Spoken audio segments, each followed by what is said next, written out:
The Golden Verses of the Pythagoreans is the title given to a comparatively brief poem, the original authorship being unknown. Traditionally, it is believed that these verses were written by Pythagoras himself. There is much to indicate the possibility, but the actual facts are not available. We know, however, that at a comparatively early period, these verses were regarded as a true exposition of his teaching, and the internal content binds them very closely to the school of Pythagoras. As we realize, very little has come down to us in the actual words of this great Greek philosopher.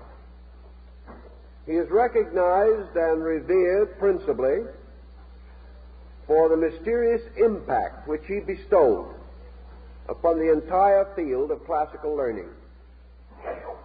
Nearly all who came after him in Western culture have admitted indebtedness to his system. Yet this system has survived mostly through interpretation and commentary by other persons. Pythagoras flourished in the 6th century before the Christian era. His school at Crotona was ultimately destroyed by vandalism, and it is believed that the master himself was martyred. At the time of the destruction of the academy, or institute, the buildings were burned, and it is assumed that this is the cause of the loss of such manuscripts or documents as might have survived about him. We also know that he was little given to placing his teachings in written form. He taught mostly in person and by conduct, and therefore only those who received advancement within his school were permitted to have direct contact with him and to receive orally the instruction which he bestowed. Some fragments in writing, either his own or notes by his disciples, did survive. These have more or less disappeared in the course of time, unless we are to assume that the best of them have been gathered into the Golden Verses. One of the outstanding interpreters and commentators upon these verses was Heracles, and we are indebted to him for the form and beauty with which the verses have descended to our time. Nor should the student expect to find within this brief structure any elaborate dissertation upon Pythagoreanism.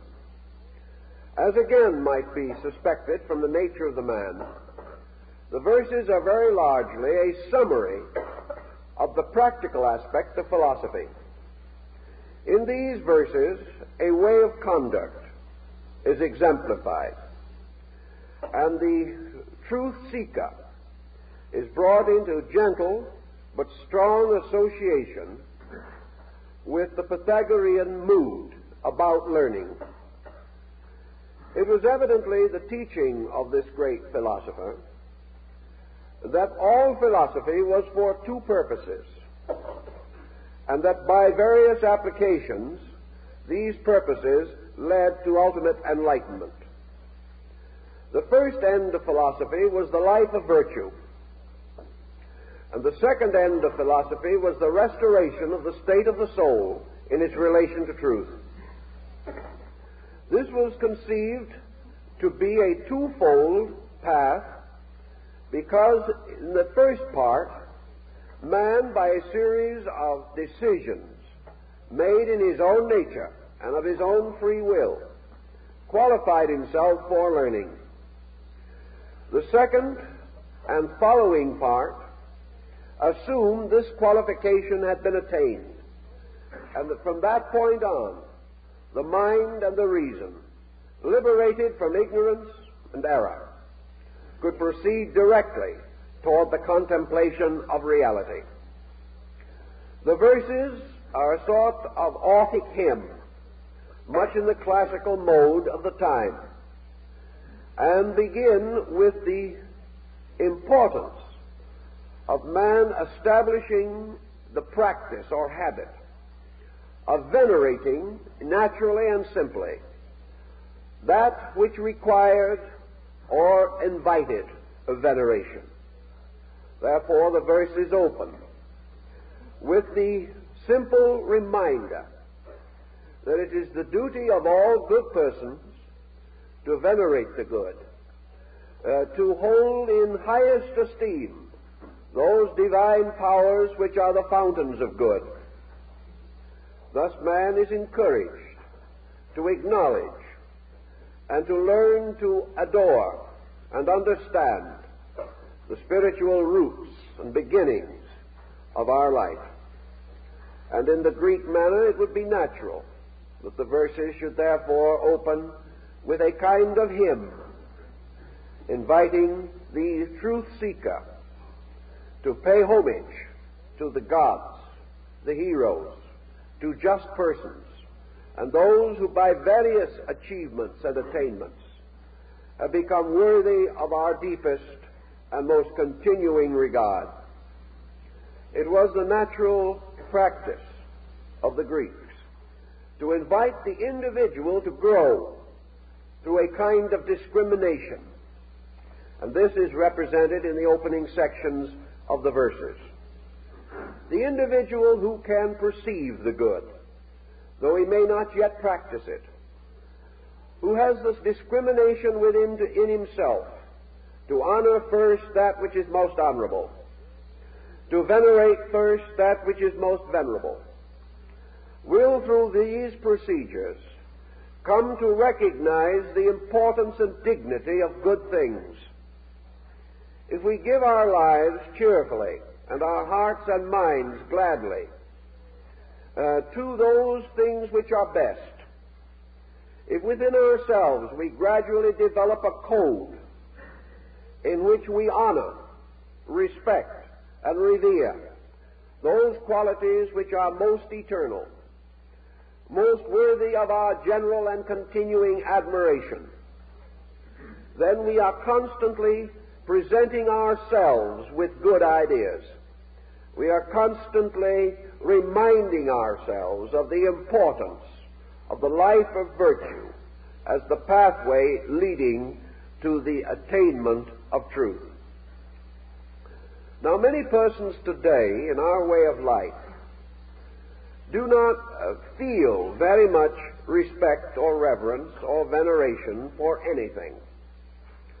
And we sort of feel today that to bestow such a mood is to fall under a kind of antique pattern.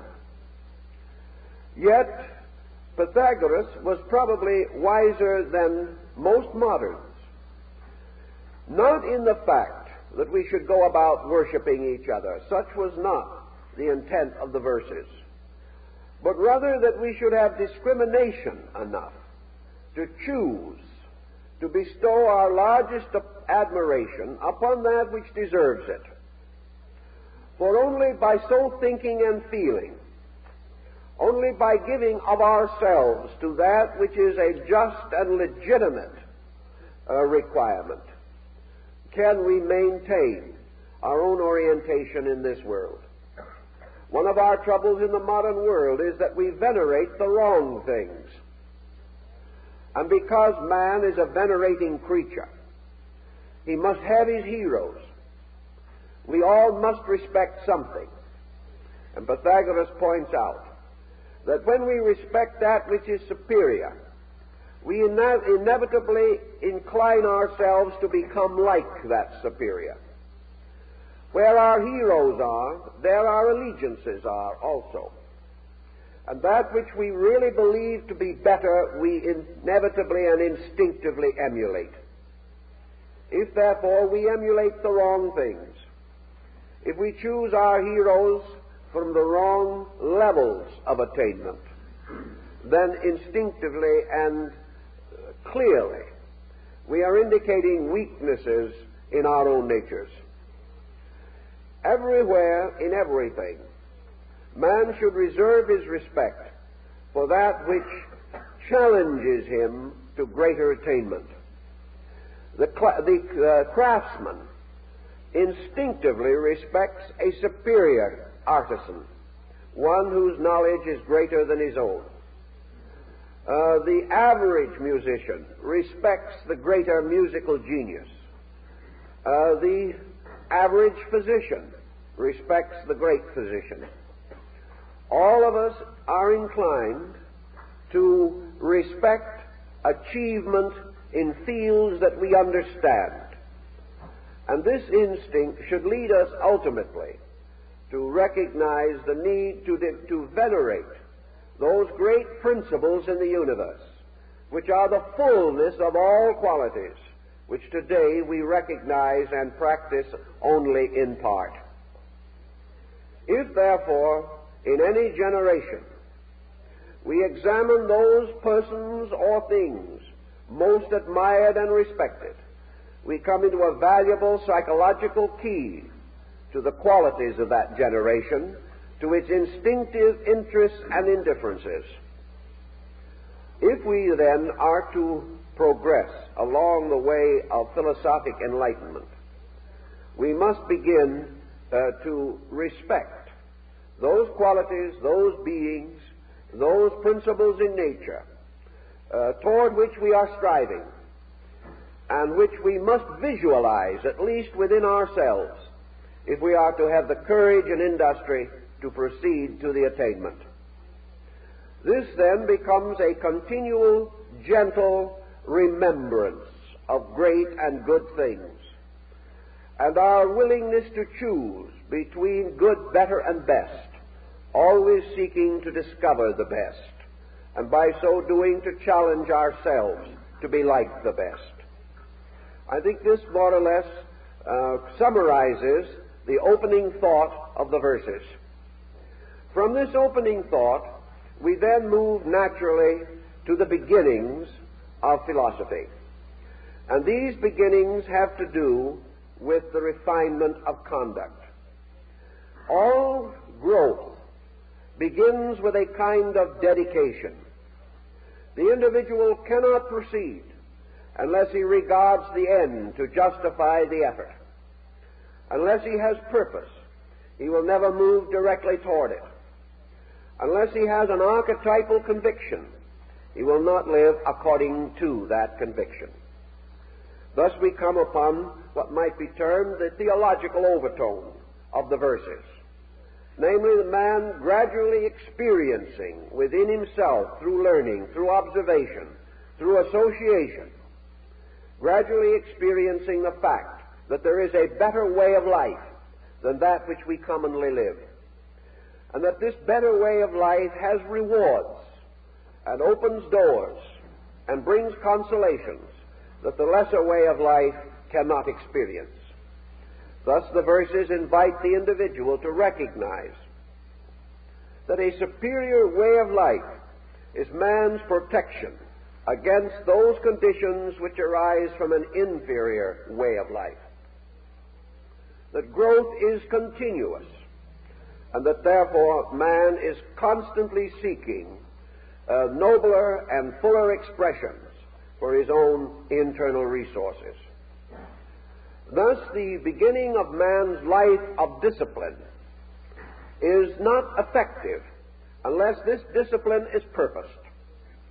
The individual cannot discipline himself, nor will he find the incentives or the moral support of his own energies unless this discipline is purposeful, unless it becomes the most important thing in all the world. The individual will not have the energy and the continuity and the dedication to carry it on toward the attainment of self-improvement. Pythagoras obviously knew in his time, we find records historically bearing upon these matters, that the average person, though he be uncomfortable, miserable, variously dilemmaed, does not in all these negative circumstances have sufficient energy or sufficient inducement to correct his own way of life.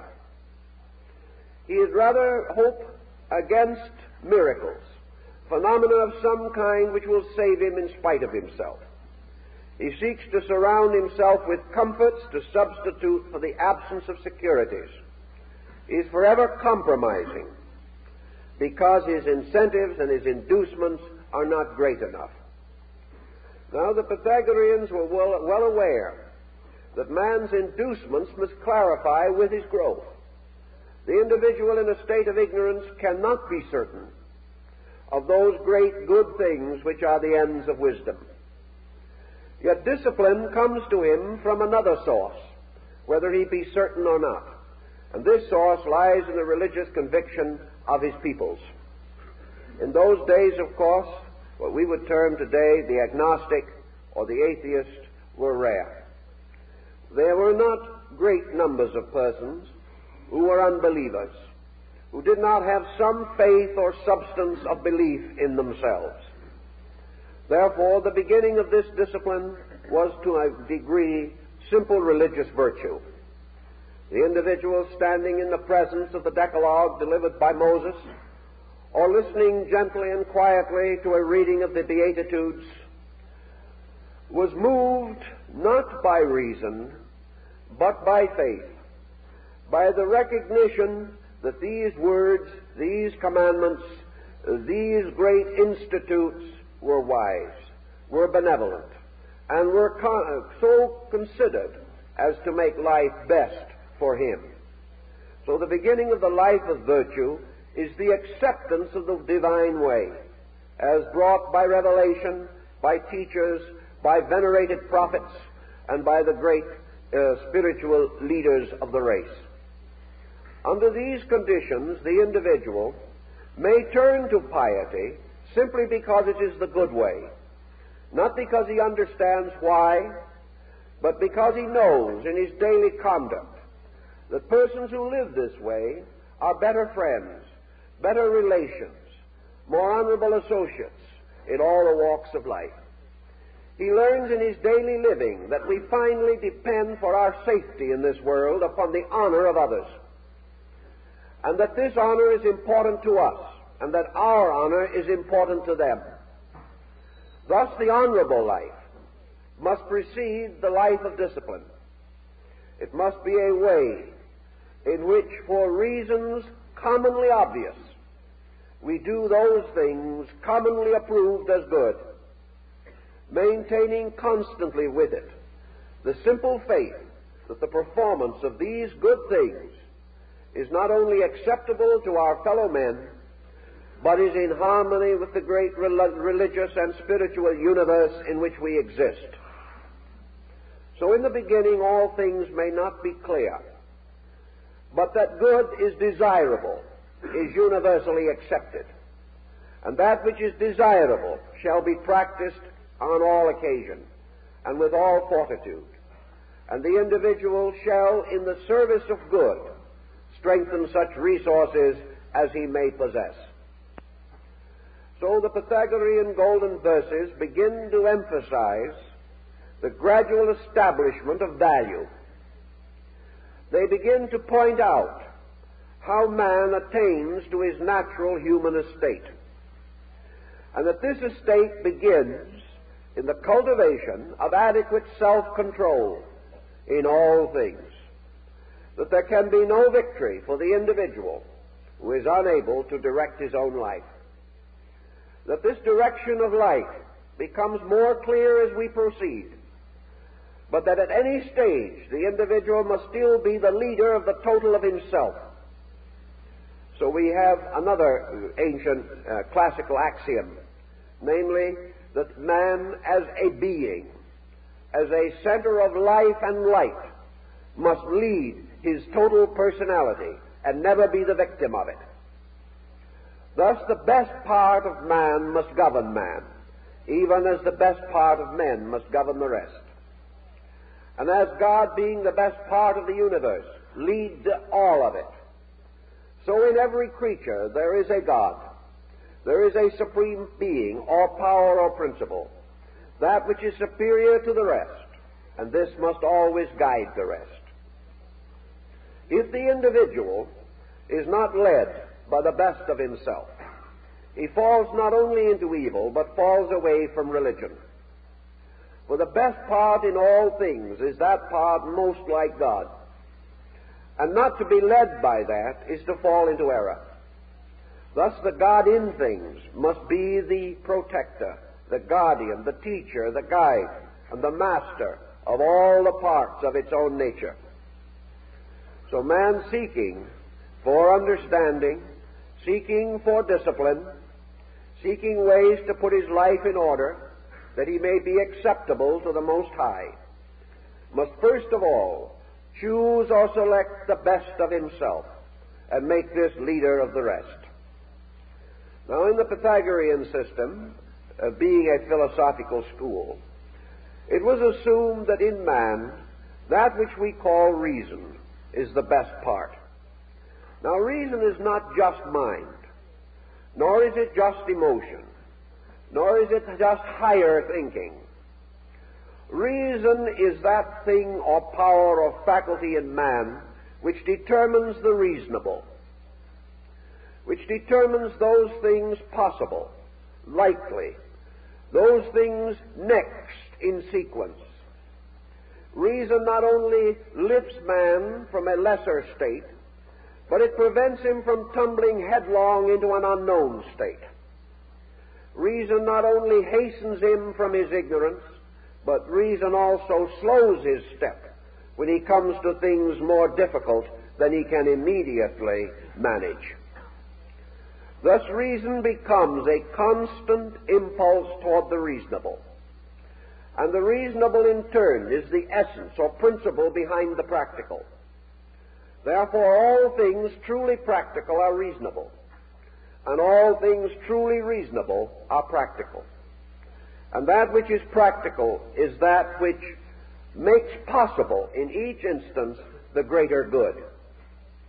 Thus all practical purposes are those purposes best calculated to most directly attain a desirable and necessary end. That reason should lead, therefore, means that the individual should be led by his own discriminating power. And discrimination is not only a stimulant, a principle of aspiration in man, it is a moderator. It is a guardian against all excess. And Pythagoras was one of the first to point out that aspiration not controlled by moderation can itself be an excess, and that there are many virtues which, if over-practiced, become vices, and nearly all virtues separated from the total pattern of the way of virtue, isolated and broken off from the parent stem, will themselves lead to confusion and discord. So the reasonable must in all other things be the governor, most suitable to be venerated, most worthy of our admiration. And by the reasonable, the Pythagoreans pointed out that in man these reasonable powers are like the divine powers of the universe. They are not only the guides, but of themselves and in themselves.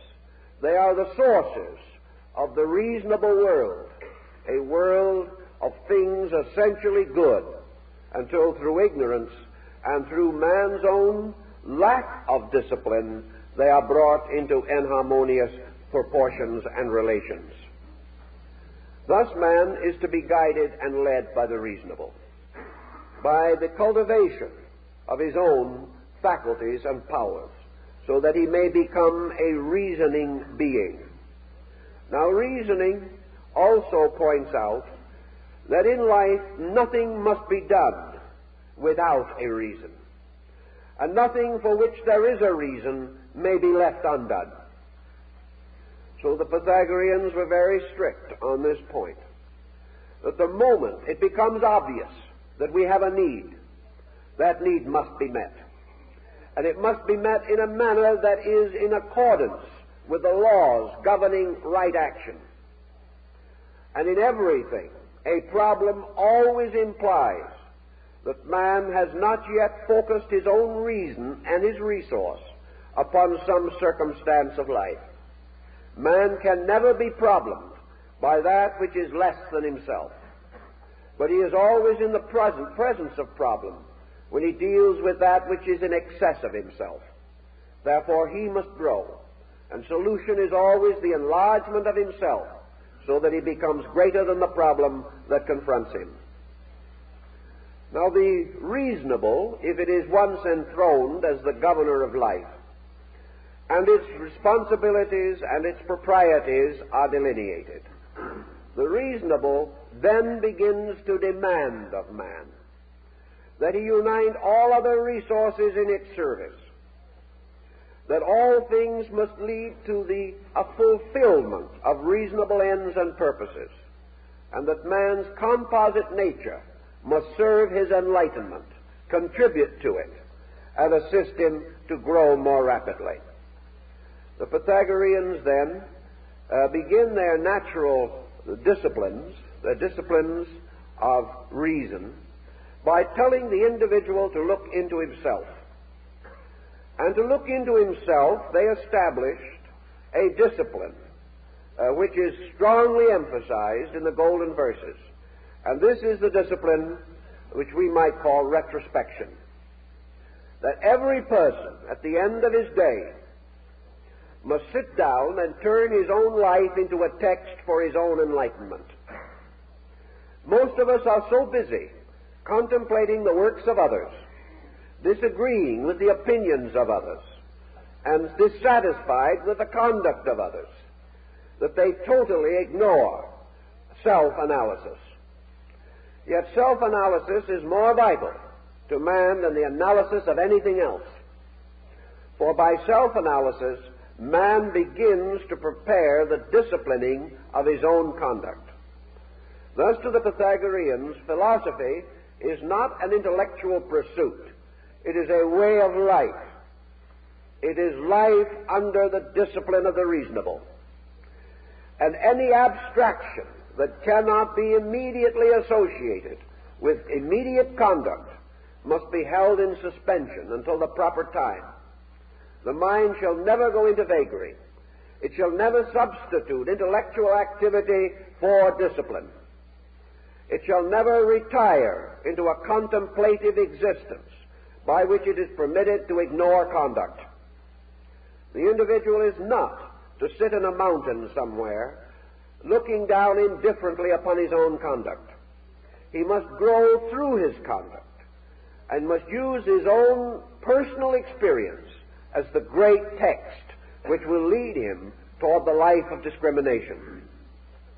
If he becomes sincere in this, if he is honest, he will then be able to look back not only upon the preceding day, but perhaps upon preceding years, and begin to benefit by the things that he has along the way rejected. Man is forever rejecting truth. The moment this truth appears uncomfortable, the moment it differs from his own personal pleasure, will, design, or opinion, he promptly forgets it or ignores it. But out of his retrospection, he may restore it again as a guide and lead to conduct.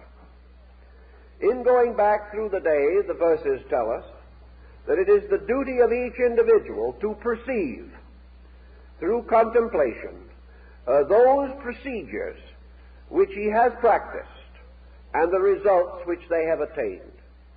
He should search for those things which he has done well and observe the useful consequences. He should perceive those things which he has not done well and notice how they brought misery or misfortune upon himself and others. He must search out also the good things which he has not done, which had he performed them would have gained advantage to his world or to himself. Also the things which were bad which he has performed, and should gradually use his own life as a textbook. He may always say to himself in the Pythagorean mood, if I am not happy, if I am not adjusted, if I am not constructively dedicated, then there is something wrong with me. Now, Pythagoras makes this tremendous point, that it is utterly worthless for an individual to be miserable and at the same time say that he is right. He cannot. He may be right in a sense, but that sense is not great enough. He may have been true to the wrong things. His insight may not have been great enough to lift him above the level of problem. But the individual who cannot solve his problem in some reasonable way is not, as yet, capable of regarding himself as above error. He is imperfect, or his works are perfect. And that which is essentially true will never result in that which is essentially untrue. Always, then, the individual's discrimination must be strengthened through the observation and reflection upon the consequences of immediate conduct. Man may also gain from this a certain reference frame. And having considered these matters in relation to his own nature, he may reconsider them in the nature of tradition and of example and of experiences with others around him, or out of the memory of his religions, philosophies, arts, and sciences.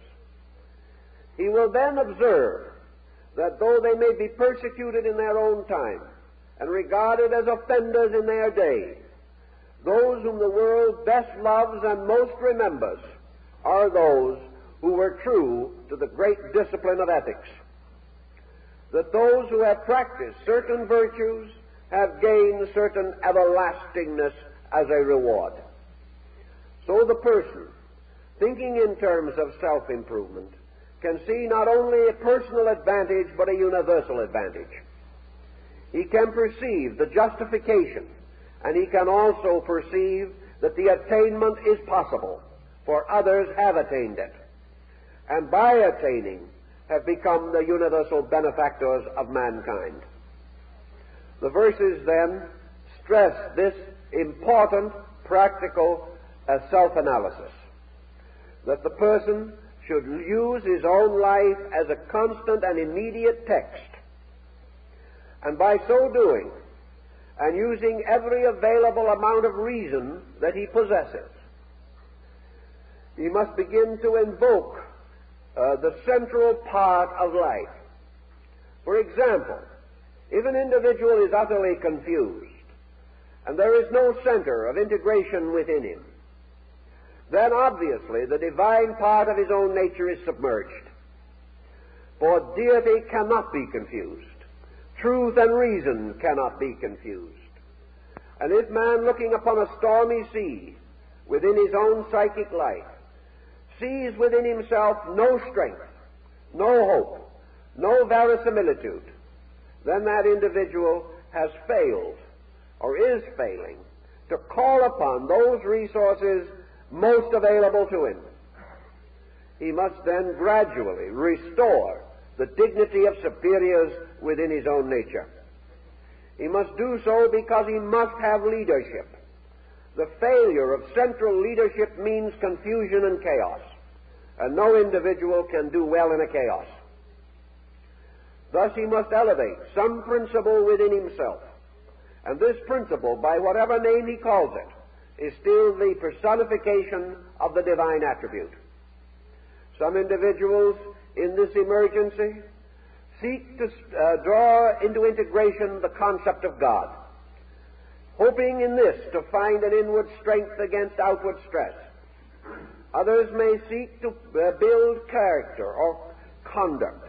They may say, at least I will be honest, or I shall try to see good in all things, or I shall place love above hate, or I shall place wisdom above ignorance, or I shall regard the need for the improvement and integration of my own resources. I will put learning above lack of learning. I will put knowledge above lack of knowledge. I will put order above chaos. Whatever we do, whatever decision we make, we must elect from our parts a leader, and that leader must guide us. And that leader must be some phase, value, or quality of good, something strong enough to inspire us to go on.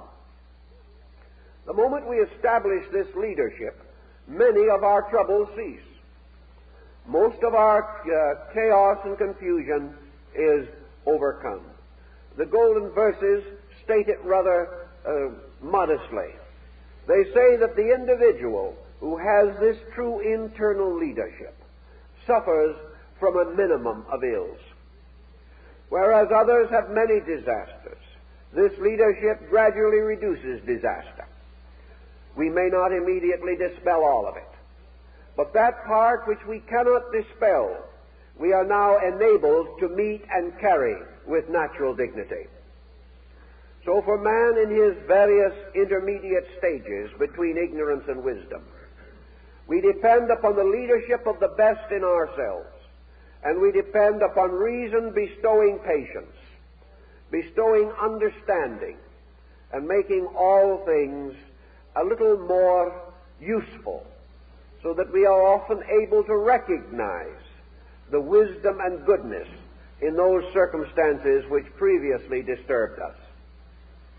Little by little, through these disciplines, then, we begin the integration of a useful and constructive life.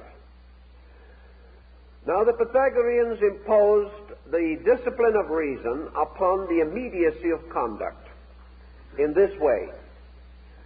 They said that man naturally is responsive to impulse, and that in a moment of emergency, the impulse comes first and the reason comes later. Therefore, it is up to man to remove emergency as far as conceivably possible from his entire pattern of life. Emergency is not as stupendous, tremendous, or inevitable as we think. That which most frequently and easily corrects or prevents emergency is moderation. Nearly all emergency arises from an immoderate situation. Emergency, for instance, arises when we have delayed too long in the use of judgment.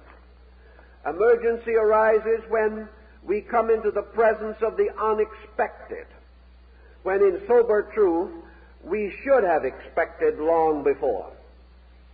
Emergency comes with the impact of a sudden incident, yet there are very few sudden incidents in life. Thus, emergencies may be reduced. There are some which we probably cannot immediately cope with.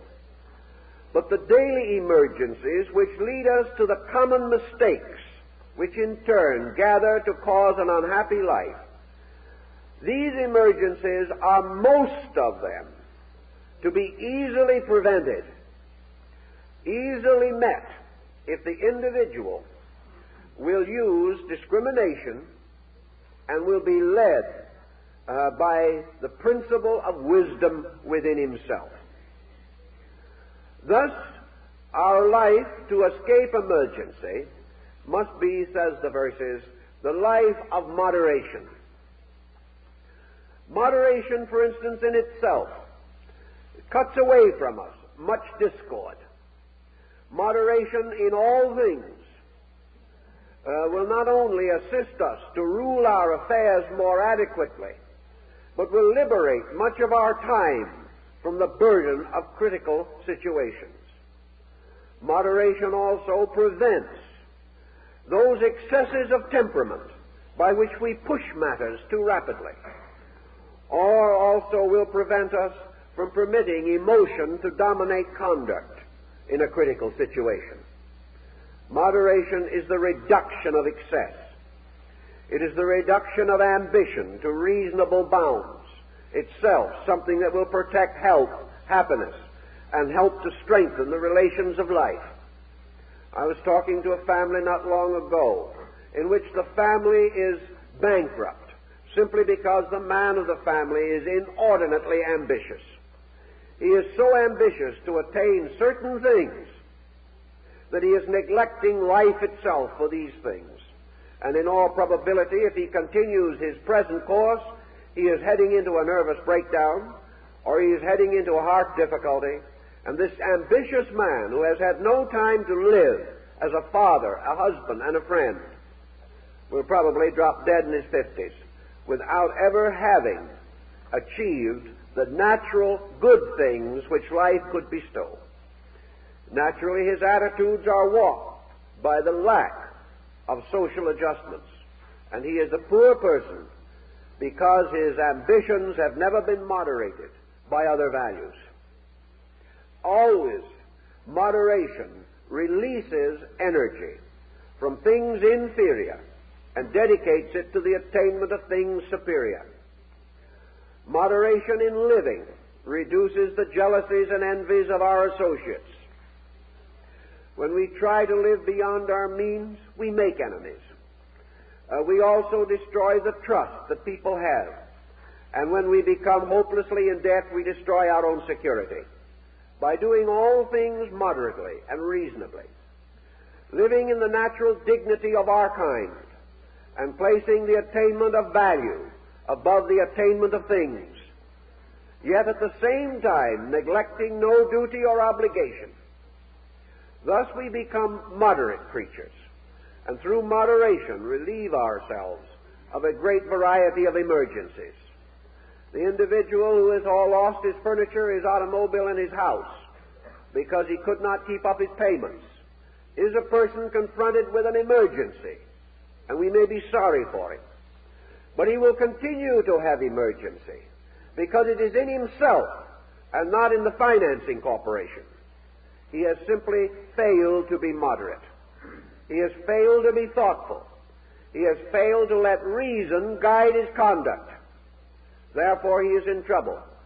And as Pythagoras even then pointed out, such men in such emergency curse the gods, failing utterly to see that it is their own mistake. By moderation also, we reduce pressures, and pressures release thought. And where pressures come down to a moderate level, the individual has greater mental leisure. He has greater opportunity to plan. The more emergency-filled his life is, the less energy he has for planning and purpose. And ultimately, he becomes totally absorbed in his desperate effort to adjust to the moment. He lives for the moment and dies in one of those moments. Thus, the disciplines of Pythagoras begin with a very practical situation, namely this placing of a good shepherd, a leader of souls, inside of each person. This shepherd that is kindly to the wayward sheep, and even kindly to the black sheep, the one faculty in us which does not like to get better. And we continue to wander, but the good shepherd and his kindly dog, which is philosophy, for philosophy is the dog of wisdom, helps to bring back the sheep again, and keeps them in the sheepfold, which is the right way and the right place, and is security. Consequently, in all these things, man must become his own good shepherd, watching the flock of his emotions and desires, and making certain that the stray sheep does not fall victim to the wolf of avarice. If he is careful, thoughtful, and loving in these pursuits, he is already tempering himself, beginning to have the possibility of internal experience. For actually, when we put our outer life in order, we free our inner life. We give it an opportunity to do those things and be that thing which is right. Now, as we begin to overcome these weaknesses, we clarify the values in terms of internal. We discover that the ways of the internal are more beneficial, more pleasant, more useful than the ways of the external.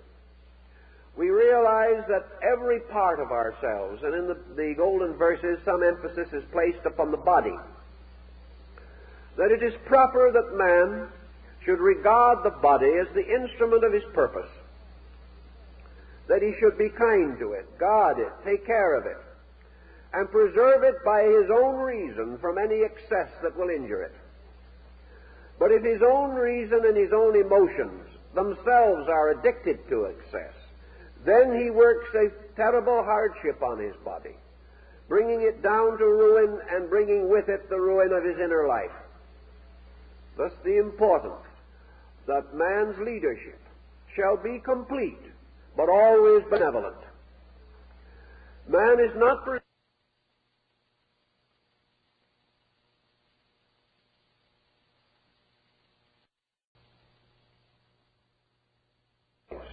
the simple purpose which he wishes to achieve. He must then, according to the golden verses, realize always that to the degree he grows, he becomes a paternal or maternal being. Growth is always in the direction of parenthood. Growth is never in the direction of autocracy. Now, many persons imply that parenthood is an autocracy, and that is one of the tragedies that has burdened homes for thousands of years. The belief that the parent is by divine right the master and proprietor of his family. This is not true. The parent by divine right is the good shepherd of his family, always. He is the one to whom that family has a right to turn for protection and for understanding. The obedience given to the parent is given not to a person, but to the principles for which that parent may stand. And Socrates probably paid with his life for telling his disciple that a wise son should instruct his father, and that the mere physical relationship of father to son does not permit the father who is ignorant to dominate the son who is wiser. But it is the natural desire of parenthood to lead constructively and benevolently. But parenthood is not limited to physical things, but it is an attitude, it is a concept. The moment an individual knows more, he is more patient. The person who knows more is best able to estimate the circumstances behind the weakness of others. And these circumstances, if understood, cannot lead to condemnation. We may advise, we may try to help, but it speaks very clearly in the golden verses that the wiser person, the adjusted person, the discriminating person, is not presumed to lock himself in endless conflict with others, nor is he to judge them, nor is he to condemn them. He is to understand them. And this is the blessed privilege, for as much as the parent is indulgent with the small child, knowing that that child must pass through certain experiences, so the wise scholar is indulgent with those less informed than himself, realizing that they are children, or less mature than himself, and therefore in need of his love and affection and his intelligent guidance, not in need of heartlessness, criticism, condemnation, or rebuke alone. Thus, by wisdom, we gain patience, and by patience, all good things become possible. There is no substitute for it. By wisdom also we gain charity, and charity is not merely the sharing of goods. It comes from the Greek charitas, which means love. It is the individual giving of his own understanding, giving of what he is, not merely of what he has. All these points are made in the golden verses simply because they are part of the process that frees discrimination from the tyranny of sense. Now, most persons are much more interested in advanced studies. They want to go on to very involved doctrines. And here Pythagoras, perhaps of all the great teachers, would not accompany them. He insisted that it was useless and valueless to attempt to develop special faculties of consciousness until the ordinary part of man was put in order. That we must build upon the firm foundation of achievement in small matters, that we must grow sequentially, and that we shall never discover anything that will cure our dispositional problem except our own effort. We can never intellectually advance far enough to get out of our human problem. The only way we can solve that problem is to meet it and correct it. The only way we can gain this liberation is through this retrospective process of studying ourselves. Now, very often, this kind of study has a drawback. And this drawback is more common to us because, as we have said, the modern world is rather different from antiquity in its attitude toward life. The Pythagorean disciplines belong to a way of life in which man had certain definite values which are more or less absent in our contemporary pattern. Pythagoras lived in a world of people who were essentially simple people. He lived in a world in which man's religion was a very simple and naturalistic ritual. In those days, there was not much fear in religion, nor was there the pressure of confusion, of sect and belief, which we know today. The Greek and Italian states had their native religion. Most persons followed it. Some attempted to interpret it, but a common faith held all men together. Also, there was a great and definite tendency to admire the philosophic life. Religion and philosophy led the public mind. Those who attained in these fields were regarded as the outstanding citizens. Thus the drift or trend was toward these matters, whereas today the drift and trend is not toward these matters. And the individual does not have the common strength of a natural, simple faith which was founded in the belief in good, and that things which were natural, fine, orderly, sequential, and kindly were good. Not having this common strength today, not having this simple foundation upon which to build, we have more confusion in our ways than perturbed the ancient. At the same time, we have greater opportunity, for the greater the problem, the greater the victory. One of the primary virtues is not to be exploited, but it is to attain this end by reason, by judgment, by integrity. I believe there was a comedian here, W.C. Fields, some years ago, who pointed out that you cannot cheat an honest man. And it is very difficult, because the honest man does not expect a bargain. And nearly all trouble begins when we try to get something for nothing. From that moment on, we are ready to be exploited, because our own attitude is actually an open invitation to the dishonesty of others. And we will ultimately find someone who will take advantage of us. If, on the other hand, we expect nothing we do not earn, we have discrimination in matters of quality, we have foresight not to permit ourselves to become involved in situations we cannot control, and little by little we have ordered our own lives, we are going to be very, very hard to cheat. The individual who, forgetting himself, bestows his total life upon others is likely to be a greater burden than a help. And the person, knowing not what to do, helping others to do it, only compounds the confusion.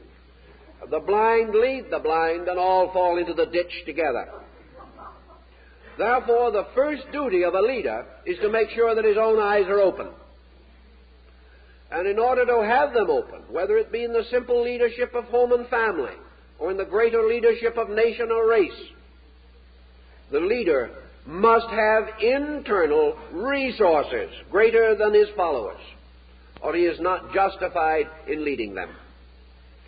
And these resources must be good. They must be resources founded in virtue, guided by wisdom, moderated by reason and judgment, and given constant vitalization by the impulses of virtue and truth. When these things are present, then good results, and the individual finds his growth and his natural way of life constantly enriching. Thus the Pythagoras pointed out again that the Pythagorean way of life was not for everyone at any given moment.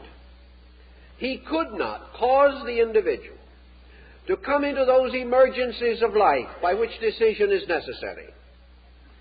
He could only point out that once the individual has determined to improve himself, it can be accomplished. If, therefore, the individual, coming in his own due time to that maturity of insight which makes him realize that improvement is necessary to survival, only that individual is ready for the philosophic life. And having made this dedication, he can then proceed as far as his own integrity will sustain him. And he will go as far as his insight will sustain his determination to succeed. This was called the philosophic few, that group that had reached the point where it had suddenly realized that its trouble was due to itself. The world was then divided into two parts. The larger part, being composed of persons who blame others. They are the unphilosophic material. Then there is the smaller group that recognizes self-responsibility for the consequences of conduct. This is the smaller group, ready for greater insight. And those who had this insight could be led along the road of wisdom and could make that journey which leads finally back to our eternal home. The rewards of discipline, then, are the gradual integrations of the factors of living, so that at last we can sit down quietly and say to ourselves with full meaningfulness that we live in a good world, that we are surrounded by people who are essentially good, whose conduct that has long offended us is the result of the same circumstances that impelled our conduct which so long offended them. That we are all moved by the same non-tranquilities, and that by patience and growth we have grown, and that by patience and growth they will grow. We are there to help them, but only to help them to help themselves, for no man can grow for another, and no man can save another. But by example, we can invite others to the contemplative way of life. Having gradually reached this integration in ourselves, we come to the end of conflict. We are no longer bowed down by the opinions of others. We no longer cater to their weaknesses. We no longer subscribe to their superstitions. Rather, we live quietly, respecting all things, and serving mostly and with all our contrition of spirit that which is essentially true. Thus we come to what might be termed the fulfillment of the cathartic discipline of purification. We have removed impurity from ourselves. For all negative emotions, all negative thoughts are impurities. All things which are not toward the good are away from the good. And that which is not for truth is against truth. And that which brings misery to ourselves and sorrow to others is not for the truth. Nor can we practice it with good grace, even though it be a dogma or doctrine of our time.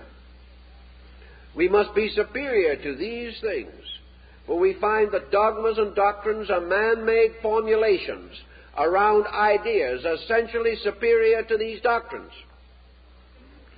And beyond all doctrine is the simple example of the good life lived by the great teacher who was the source of the doctrine.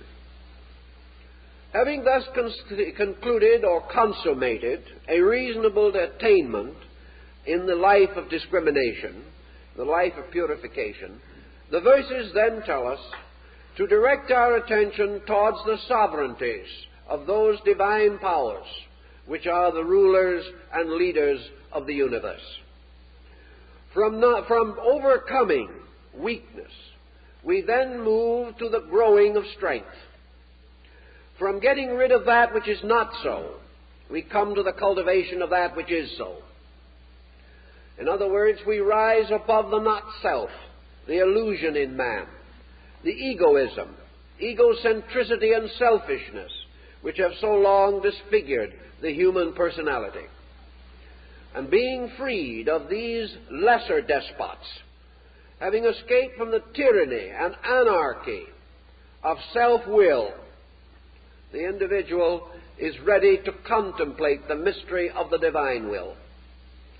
And all allegiances must be moved from that which is essentially human to that which is essentially divine. Yet at the same time, we must know the divine through the human, but we must understand the human through the divine. They are conditions, degrees, and excellences of each other, and these we must contemplate with every means at our disposal. The being, the self in man, freed from slavery or involvement in the hopeless confusion and complex of externalized existence, naturally turns its face like the sunflower to the source of its own light. It naturally and instinctively rejoices in good and moves toward the experience of identity with good.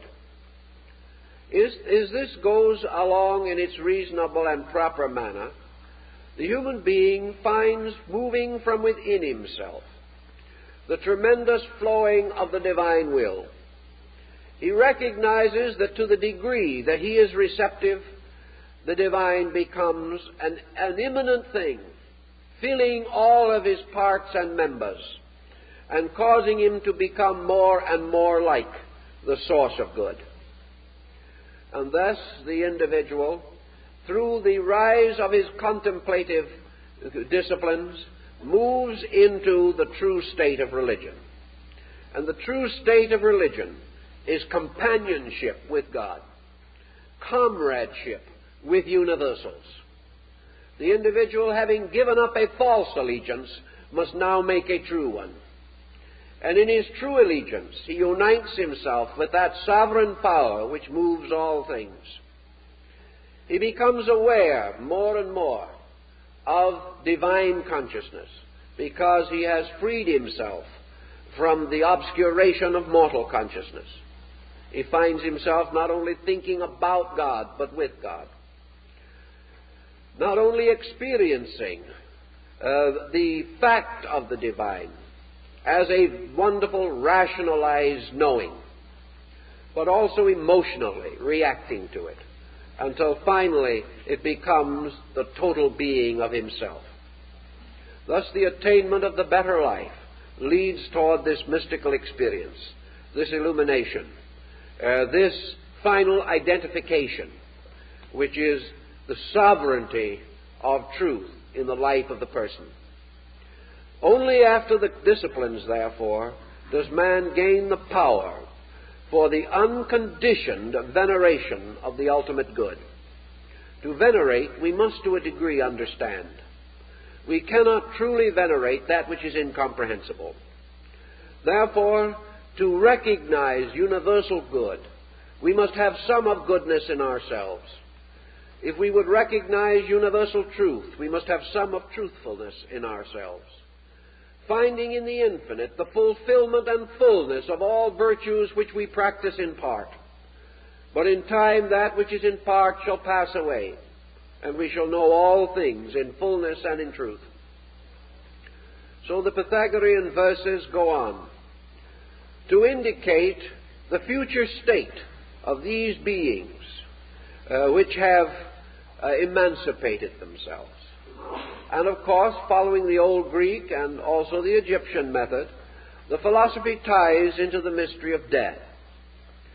Because death now becomes symbolical. Every time we forget the old, we die and are born into the new. The individual who gives up a grudge dies to be born a better person. For always death is the giving up of the old, and birth is the attainment of the new. Therefore, every day that we grow, an old self dies, and a new self is born. Bondage lies in continuing in the same self, without freedom. If we never outgrow what we have been, we are bound to it forever. And this is inconceivable and impossible. Therefore, we are forever being reborn. And we are forever dying out of a lessness. And with every new experience, which is like the addition of a molecule or an electron to a formula, a totally new being comes into existence. Therefore, St. Paul says, I die daily. And out of this constant death of the old and the rebirth of the new, man is moving forward in consciousness. Every disillusionment, discouragement, despair, criticism, and condemnation is another death. Every discovery of good is a new birth. Every hope that springs within us is a new birth in time, a birth of a new being dedicated to new purposes and new principles. There is an old self in each of us that must perish, and a new self in each of us that must be liberated into manifestation. And this new self is a messianic self, a self which has within it the healing of all the old problems that burdened us. Every time we become bigger than a problem, we are reborn because we have attained freedom. We are in slavery to ignorance, but we are free men in the light of truth and of wisdom and of understanding. So in the death situation or symbolism comes the idea that through the death of the old, through the death of the lower being, man is liberated into the higher regions of true being. And the Pythagorean verses go on to point out that man, having attained the philosophic death and the philosophic rebirth, the old self having died by discipline, the new self having been born by inspiration and aspiration, that this new being now transforms itself from a creature of the earth to a creature of heaven. It is like this fable of Cupid and Psyche. It is like the butterfly symbol which the Greeks used for the soul. The mortal being, a caterpillar crawling upon the earth, then entering discipline or into a state of internal integration by building the cocoon, and finally bursting forth as a winged creature, flying into the light. These are the states of man's soul. And it is the purpose of the golden verses to bring man to this radiant power of flight, to give him the wings of intuition and reason, that he may ascend out of the darkness of the underworld, straight to the light of truth. And these are not the wings of false learning fastened on by wax, which will melt off when we get too near the sun. These are our natural wings, hidden within ourselves, not put upon us from without. And these natural wings will sustain us, for we contain within our own nature this power of flight, this power of motion directly to the source of things. And it is so moved toward the source that man attains the end of the Pythagorean life. So the golden verses declare that at the end of man's search for reality, he shall himself truly become as the gods, knowing good and evil.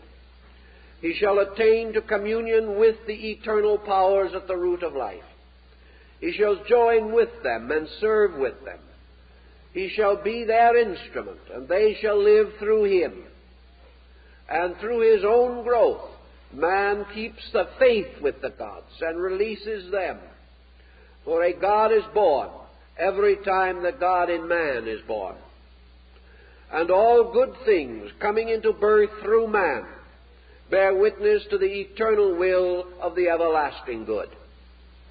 Man, becoming a servant of good, becomes one with the gods. And having attained this, according to the Pythagorean verses, he enters into a state of felicity.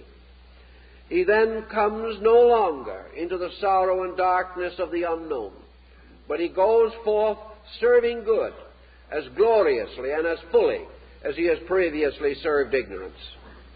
Now, if we look upon man at his present state and see how he wanders on year after year, generation after generation, age after age, performing these same mistaken things which have mutilated and distorted history since the beginning, we find that man has an almost inconceivable capacity to continue, to do things as they have been done, to continue the processes which have become natural and familiar to him. If, therefore, this man becomes enlightened, if he truly becomes one with the divine power, he may then subsist continuously in this, finding a way of life as glorious, as happy, and as extensive as his more miserable existence is today. He will find then that all institutions which are necessary for his good will flourish, that his life and his world will be enriched, that peace will come to him, that the great enemies, sin and death, will disappear. If not literally, their power over him will vanish. For it is not death, but the fear of death that slaves men to mortality. All things not good vanish away in the light of good. And it is perfectly possible and perfectly conceivable for men to live as well as they now live badly. That only, however, through the attainment of that which is true and necessary can this be done. Discrimination, then, gives man this picture of well-being, of rightness, of suitableness in all things, and reminds him that he is human, that of all creatures that he knows, he has been most internally gifted with understanding, with insight, with skill, with faculties and powers, with memory and imagination, with sense and intuition, that he may accomplish all these things. That these wonderful faculties should be bound utterly to a narrow circle of materialistic activities is naturally unreasonable. Man with a tenth of the faculties could maintain himself as efficiently as the ant, whose culture and civilization, from a practical standpoint, is far greater than ours. But man has other purposes. He has other reasons for existence, and that he should have these powers and not recognize that they are invitations to growth seems incredible. That man should be able to look around him and see that he is greater than the animal, and yet have no desire to excel that animal in essential matters, is amazing and almost beyond conception. That we should see the great achievement of a few, that we should contemplate the wonderful attainments of those honored and venerated persons whom we regard as sanctified, and yet have no general impulse to emulate them, not to recognize that within ourselves is an open door leading to universal integration. Not to see this in the presence of the power to see it means that we have long been chained and held to false opinions. The Pythagoreans 2,600 years ago sought to bring these facts to man, that man, being obviously the noblest creature that we can perceive, must also have the noblest destiny, and that this destiny cannot be fulfilled in war and pillage and competition and strife, that these things do not lead to the end for which man is intended. They do not bring him into living communion with the gods. They do not restore him to his eternal estate. They do not liberate him from sin, ignorance, and fear. These things must be attained from within. A man endowed with the power to attain will attain if he makes the sincere and natural effort. But against this effort is the constant inertia, bounded by this eternal feeling that we can't do this and we can't do that. We simply lack this tremendous drive. Nature bestows impetus by giving us problem and showing us that we must either solve or be miserable.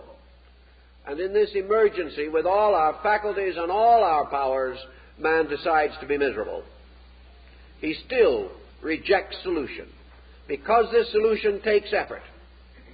And our civilization has gradually decreased our desire to use our resources for a purpose relating to our inner lives. Yet without this resource, so applied, our outer lives will never be solved. So the golden verses point to this future state in which man, joining with the gods in the infinite empyrean, lives forever in beatitude, not necessarily actually meaning that he's going off into the sky and stay there, but meaning that he has found heaven within himself. That when he turns inward, he turns upon the countenance of the divine being. That when he is quiet, out of the hidden springs and fountains of his own soul flow waters of life, instead of the polluted streams of his own perversions. That he can sit down and be at peace. That he can dream and hope. That his faith is stronger than any doubt. And that in all decision, he decides with the gods. And having made this decision, finds that in all things the divine power is with him.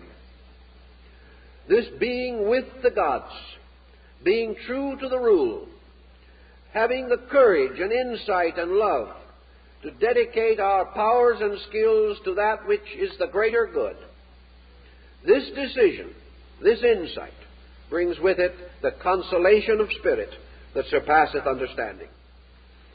In that time and under those conditions, all these dark things will pass away. We shall no longer see through a glass darkly, but face to face. And we shall also discover that in this seeing face to face, life becomes very simple, that philosophy becomes very simple, and that out of all learning comes only the strength to do that which is simple, to do those things which are true, and then to live quietly in the constant light of the presence of truth. To make this attainment is our natural end and our natural birthright. And into the golden verses, therefore, have been incorporated what seems to me to be the essence, the substance of the noblest thoughts of man. No great religion can deny these truths. It may attempt to develop them or specialize them, but still the principle remains that man, through the reformation and rededication of his life, through the offering of himself, totally and without reservation, to the service of truth and upon the altar of good, by these dedications and these consecrations, man justifies the good life, justifies the presence of the gods, and that which he earns he shall have, and that which he serves shall come to him, and that which is his duty shall be shown to him, and he shall dwell in peace with the gods through all eternity. And he shall have, as the ancient said, his birthright in everlastingness. Time's up.